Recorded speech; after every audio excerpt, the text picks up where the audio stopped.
আমার নবী হাদিসে পাকের মধ্যে বলছেন, মুসলিম শরীফের রিওয়ায়াত, ও উম্মত, তোমরা একজন আরেকজনের অধিকার আদায় করার জন্য একজনের সাথে একজন আর্গুমেন্ট করো, বাক বিতণ্ডা করো, মুজাদালা করো।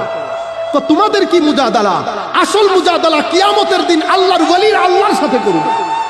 এখন এই মুজাদালা মানে যদি বাক বিতণ্ডা বলি তাইলে আদবের খেলাফ হয়, কিন্তু বাংলা ভাষার সীমাবদ্ধতার কারণে আমার আর অন্য কোনো অপশনই নাই।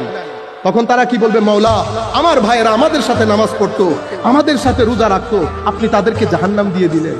তখন আমার আল্লাহ বলবেন, যাদেরকে চেনো তাদেরকে নিয়ে আসো, যাদেরকে চিনো তাদেরকে নিয়ে আসো। সেই কারণে আমাদের আল্লাহর ওলিদের দরবারে সব সময় আসতে হয়। কেন? চেনা জানা থাকার জন্য।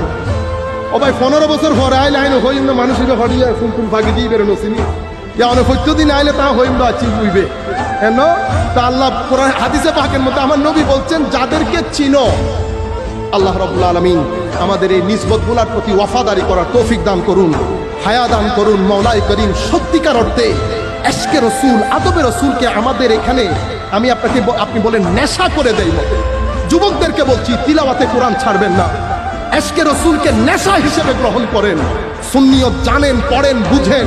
আমাদের উলামায়ে কেরাম যেই সমস্ত কিতাব লিখছেন, যারা যেভাবে লিখছেন, প্রত্যেক কিতাব কিনে ঘরের মধ্যে সংরক্ষণ করেন। আপনি না পড়েন, আপনার ছেলেরা পড়বে, বাইরে আপনার